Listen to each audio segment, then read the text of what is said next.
Magandang buhay mga paps, welcome back sa aking munting channel, Simang Bonsai at iba pa.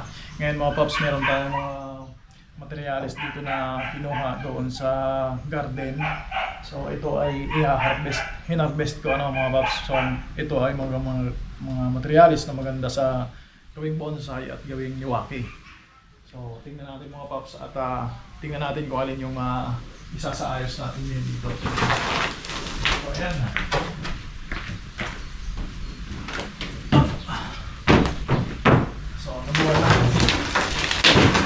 Isa hanggang na sa kanyang pat. So ipapaba na natin ito.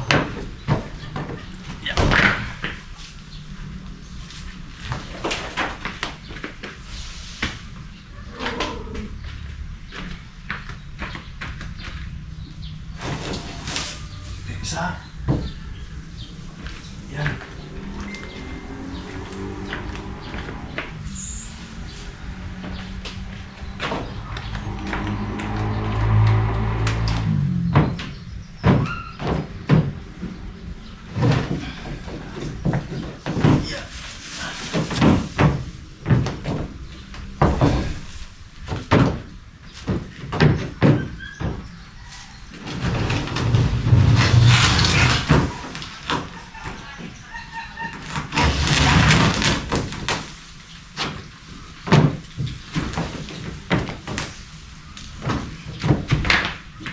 So malalaki ito mga paps.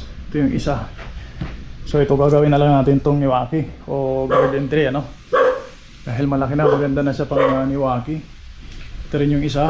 So pag-iisipan ko kung niwaki rin ba ang kalalabasan nito or bonsai pa So mga exotic na galawan yan mga paps.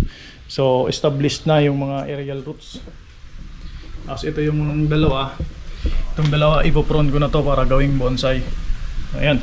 So tingnan natin yan doon mamaya. Ito munang dalawa mga paps yung uunahin natin. So mga paps, ito yung una na materyales na harvest ko. So Ficus retusa or baka Ficus microcarpa pa rin to. So hindi ako masyadong sure sa na to sa ID. Pero marami akong ganito mga paps. So meron na akong buong bonsai na ganito. So ang gagawin ko ngayon, sisetback ko na yan. Kasi lumaki na, malaki na yung kanyang trunk. Nag-wild na siya. So isisetback ko na. Yan. Setback na para ilipat siya ng training pot. So after nyan ma-setback, ililipat ko siya ng training pot. So ngayon titignan muna natin yung kanyang magiging itsura after ng setback. Ito, putol na to. Putol lahat po ng branches. Yan, kukunin lang natin yung base. Yung mga pinutol na yan mga paps, pwede pang mga gawing cuttings kasi dyan po sila nanggaling sa mga cuttings na yan. Yung mga pinutol, mga cuttings lang to dati mga paps. Ngayon gagawin natin bonsai.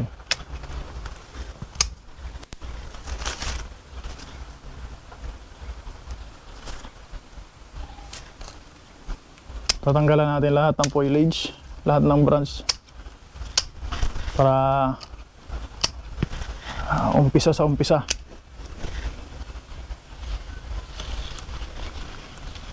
Yan.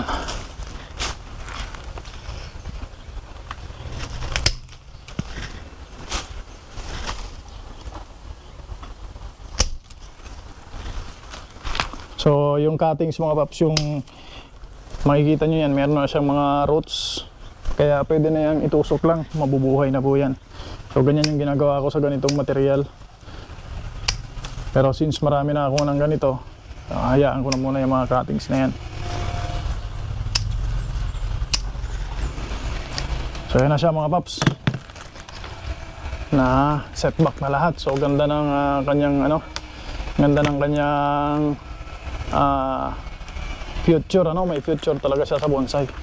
So ang unang plano ko dati nito, kung makikita nyo yan, meron siyang pot tapos nakapatong pa siya dyan. Unang plano ko dati ay floating bonsai, pero ngayon parang nagbago na yung aking isip. So tatanggalin ko muna tong extension pot niya para makita natin yung roots sa loob, kung pwede nga ba siya sa floating bonsai or kaya naman ay exposed roots na lang, ano mga paps. Lalabasan natin siya. Yan.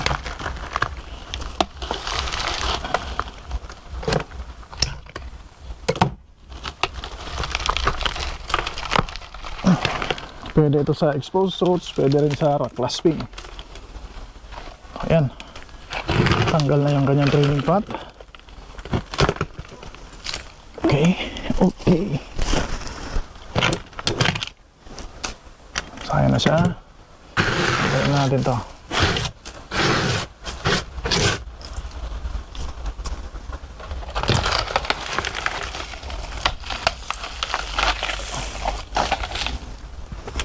So, ito na yung itsura niya mga paps.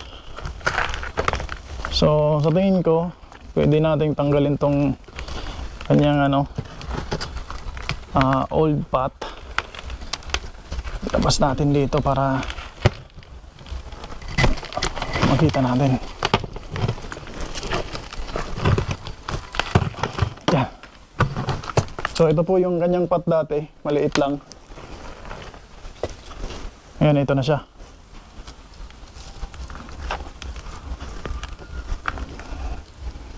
Parang mas maganda mga paps kung hindi na expose roots, no?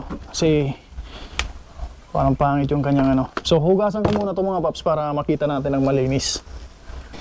So mga paps, ito mga paps yung material na linisan ko na. So hindi ako nagandahan kung exposed roots yung gagawin ko or floating bonsai, kaya mag-root pruning tayo mga paps. Yan, tatanggalin natin tong mga pangit yung direction.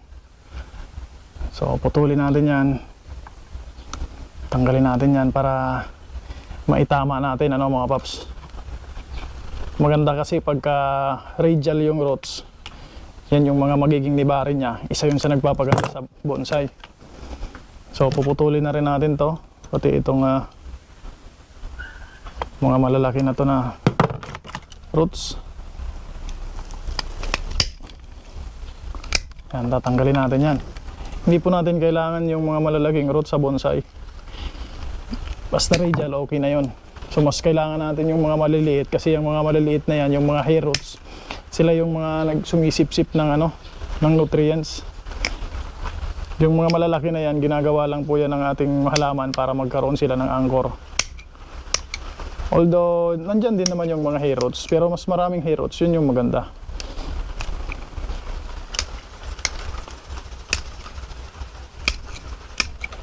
Ayan.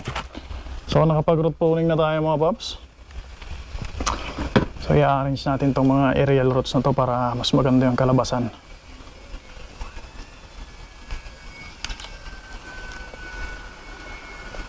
Ayan. So ngayon itatanim ko siya. Ito yung napili ko na training pot. So dyan natin siya itatanim. Ganyan. So sa pagpili ng training pot mga paps, advice ko lang, kapag bago pa lang yung material natin or bago pa lang tayo nagbobonsai, yung training pot na gamitin natin ay kahit hindi masyadong kagandahan, wag muna tayong bumili ng mga mamahaling paso kung hindi pa naman buo yung ating halaman, kasi marami pang pwedeng mangyari. Sakaling mamatay yung ating halaman, sayang ng ating paso. So training pot lang muna, kahit yung mga recycled materials, okay na yun mga paps, goods na yun, as long as merong enough space para sa kanyang growth at nakapagbigay siya ng temporary na matitirahan yung ating halaman. So dito natin siya mga paps itatanim. So ayan mga paps, at ipiprepare na natin tong pagtatam na natin. So as usual mga paps, naglalagay ako ng pang-anchor sa kanya or securing wire. So ito mga paps ay dalawang aluminum wire pa rin, yung bonsai wire na ginagamit natin. Yan yung ginagawa ko, pinapalusot ko lang dito sa dulo para mamaya pagka itatanim natin ay mayroong pang secure sa kanya dyan. So ito mga paps ay mayroong mga drainage. Yan, ginawan ko na yan ang drainage. So unang-unang ilalagay ko mga paps, ang first layer ay itong mga pebbles mga paps. So may halong to. Yan. Talagyan natin sa dyan ng mga bato-bato sa ilalim. Yan yung first layer kasi para sa drainage yan. para maganda yung drainage. Hindi babara mga paps yung soil medium. So ayan, lalagyan na natin. So susunod dito mga paps, lalagyan ko dyan ng another layer ng soil. So ang lalagay ko mga paps ay river sand, pero may halo itong compost. Ayan, para hindi agad-agad madry, ano? Kasi sobrang init ng panahon, mabilis madry yung lupa. So okay lang naman yan sa kanya kasi phytos naman to.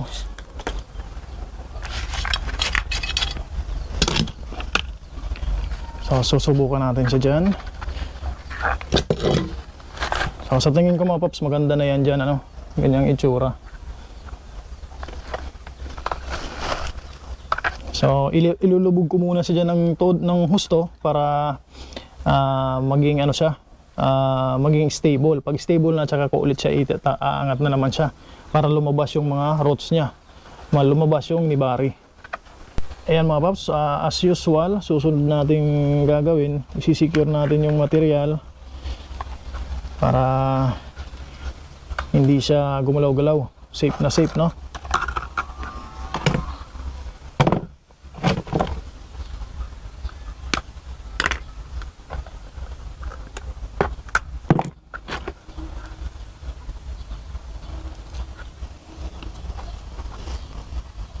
Napakaganda ng material na ito mga paps. Masipag gumawa ng branches. Tapos hindi basta-basta namamatay.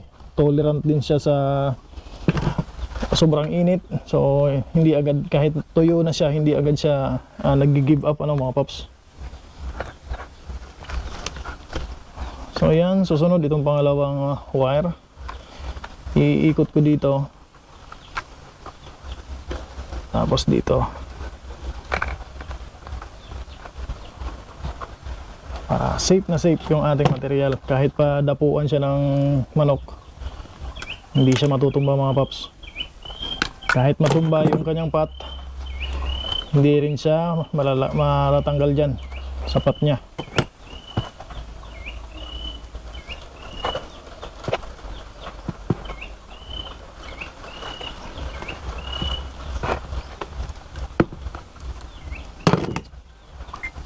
So ayan mga paps, so hindi ko pa nilalagyan mga paps ng ng soil medium yung ibabaw. Secured na siya dyan, hindi na siya basta-basta matatanggal.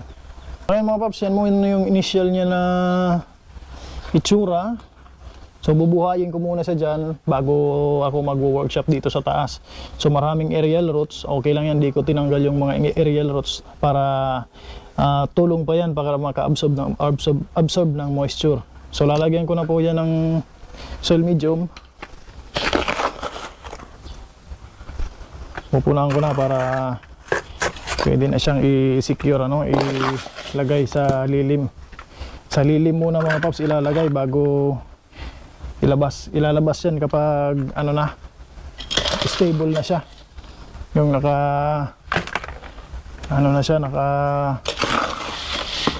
recover na. Sobrang init ngayon mga paps, dapat huwag natin i-direkta agad sa sunlight. Kahit pag-aano yan ka tibay na halaman, sobrang init ngayong panahon. So yan, isisiksikin natin yung kanyang soil.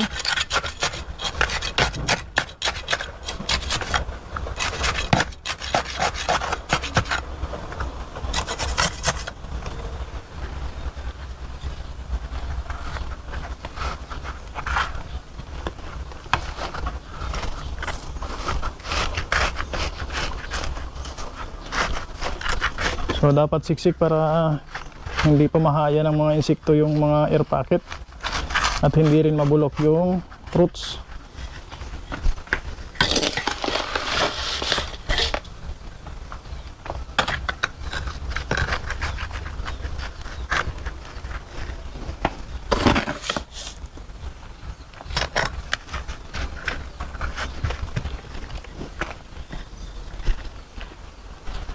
So yun mga paps, kung mapapansin nyo, natapos ko nang maitanim yung unang material. Yan, napakaganda ng kanyang mga abang, So sana maging ano siya dyan, gumanda yung kanyang tubo dyan. So kung mapapansin nyo mga paps, hindi ko pinuno yung pot niya ng soil medium. Para kapag nagdidilig ako mga paps, yung tubig ay hindi matapon ng matapon. At pag naglagay ako ng fertilizer, meron siya dyang space para hindi siya mapunta sa labas. Ma-preserve yung lupa dyan pag nagdidilig. So, isa rin dyan, tipid mga paps sa soil medium. As long as nakalubog yung lahat ng roots natin, ng kanyang halaman, ng halaman natin, okay, goods na yun, So yun mga paps, ito yung unang material. So, susunod nito, ilalagay ko muna siya sa lilim. Hindi ko na siya didiligin mga paps kasi yung lupa, binasa ko muna siya bago ilagay dyan para siksik talaga, So, sa lilim muna siya, tapos pagka naka-recover na, ay ilalagay ko na siya sa full sunlight. So, abangan nyo mga paps yung update nito. At siguro mga ilang linggo, maganda na to. So, iyon lamang muna sa unang material. Yung susunod na material mga paps ay sa susunod na video. So maraming salamat. Kung hindi pa po kayo nakapag-subscribe, click nyo po yung subscribe button, click nyo na rin yung notification bell, share na rin para mas lumawak yung maabot ng ating channel. Yun lamang po. Once again, magandang buhay at happy bonsai.